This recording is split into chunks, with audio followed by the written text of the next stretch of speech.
Hey everybody, Scott here for the Helix channel. It is Tuesday, and I trust you all still have 10 fingers and 10 toes after the 4th of July. I do. Yay. Today I am going to answer some questions about the use of IRs, how to get them into the Helix, where to put them in a signal chain, and why. So, you wanna?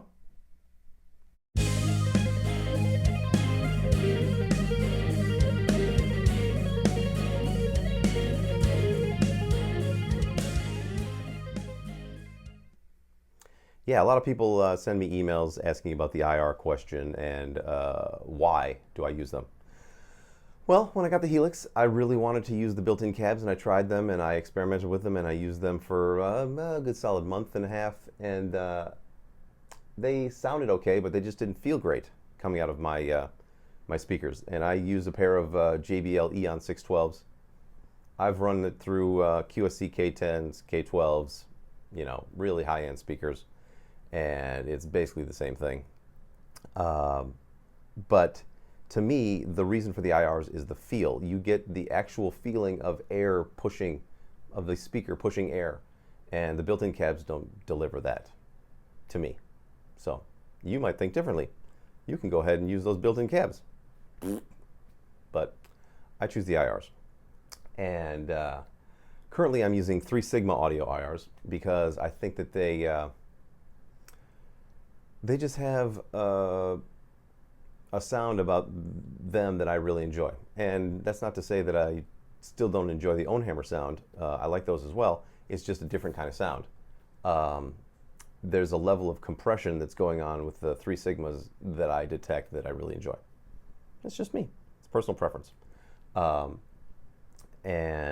So I've purchased a bunch of 3 Sigma audio IRs, and I'm going to go over to my computer, show you how I put them into the Helix utility, and therefore into the Helix, and then where to put them in a signal chain, and how I use them. Let's do it. Off to my computer. Okay, the first thing we need to do is open up the Helix utility. Make sure that you've got a USB cable connected to your Helix first, otherwise it's going to tell you that there's no Helix device connected, and that's a drag. Here's our Helix device. Here's a blank preset that I made blank earlier. So now let's go to the impulses folder. It's right there. You'll see that mine is fat-packed, big-ass impulse responses, all from 3 Sigma Audio. Not all of them. These I found these free online. They're just all willy-nilly, bunch of acoustic IRs. And yeah. Anyway, let's open up the 3 Sigma Audio IRs folder. Let's grab, doesn't really matter. Now, here, when you purchase some 3 Sigma Audio IRs, it'll show up like this. Open up the WAV folder. You can choose the 48 or the 96. I choose the 96. People say that they can't tell the difference between the 96 and the 48. I think I can. And then the person will come back and say, well, it's converted down to 48 automatically, but then what I return with them is, having worked in a studio, there is a difference between a 96K file and a 48K file, even though it gets dumbed down to 16-bit on the on the CD. You can still tell the difference between something that was recorded in 24-bit, but is mastered down to 16-bit, is what I'm saying. So that's how I roll with those. You can choose the 48s. I don't give a shit. But anyway, so all you really have to do, and I'm not going to do this. Well, I'll do it, but I'm not going to change anything. So I'll just grab the EVH1A, put it where my other EVH1A is, so that I'm not changing anything internally inside my Helix. And that's all you need to do. They come with 10 files. You can put all 10 files in there one at a time, of course. Just drag and drop them. And I've got mine, some clean ones first. All my clean, well, not all of my clean ones. Most of my clean ones are first. except for this rogue bad cat over here. I don't know how that happened. So anyway, just drag them and drop them one at a time into the folder while it's connected to your Helix. That's the only way to do it. It won't open otherwise. But that is the simple truth about that. Just, pick the 48 or the 96. I don't care. Don't give me your philosophies on it. I don't give a shit. I use my ears. And that is that. Now let's go back over to the Helix. I'll show you what I do with them when I put them into a signal chain. To me, when I make a preset, I put a compressor in it. I'm not going to adjust it. Not right now, because I'm not even going to listen to it. Pick an amp.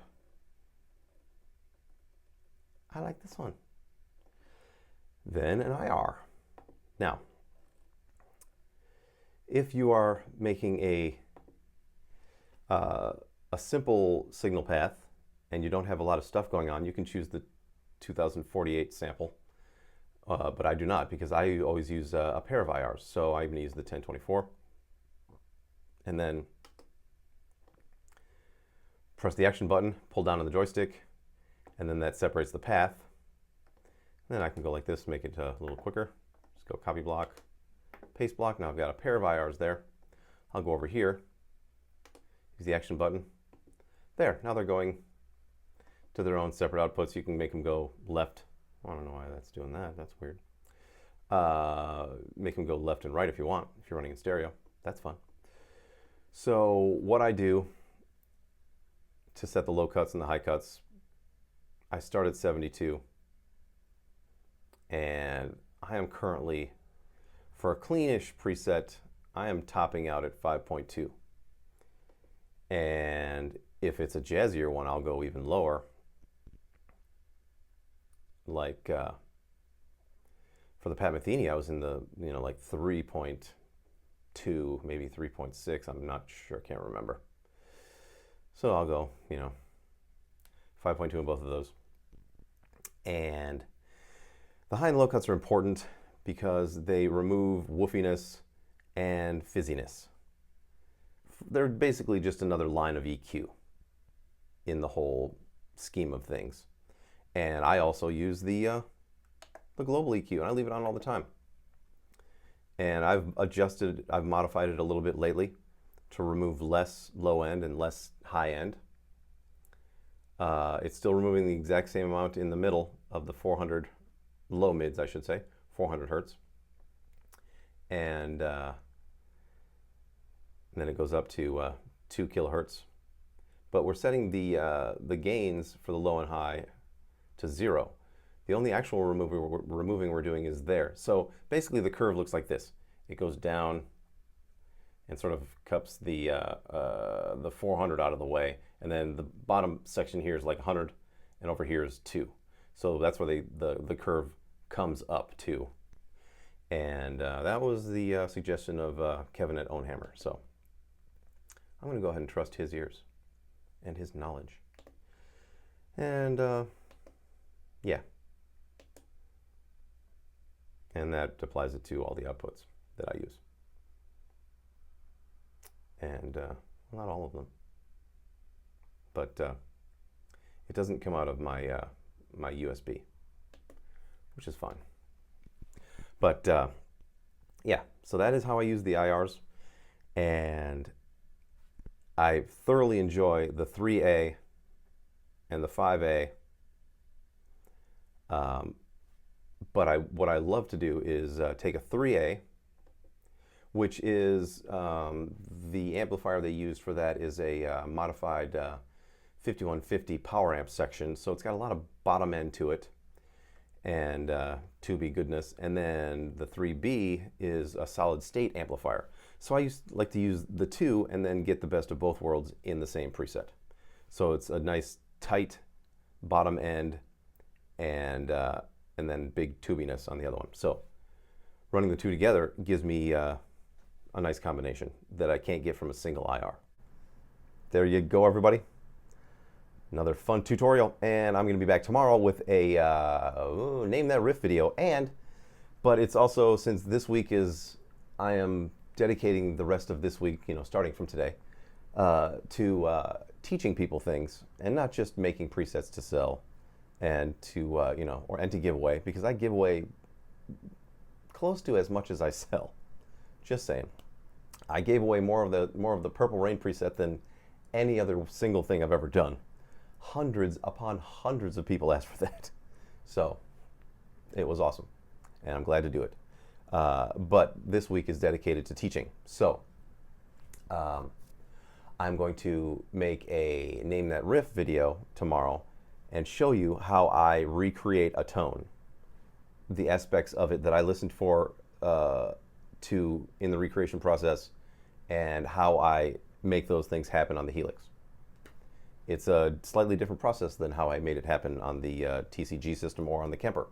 So I'm going to walk you through it on a mystery tune, because I don't want to give away the name, but I'll play the riff. You may or may not know it. I'll see if I can actually play the. I probably can't play the actual riff. I don't have the technology. Not from my computer into the blah blah blah. I don't want to deal with that. Too many cables. No, thank you. Anyway, so I'll be back tomorrow. Please subscribe, share, like. You can go down into the description and purchase any of my presets if you want to. It's up to you. But I'll be back tomorrow, and we'll get our learn on collectively. So rock on.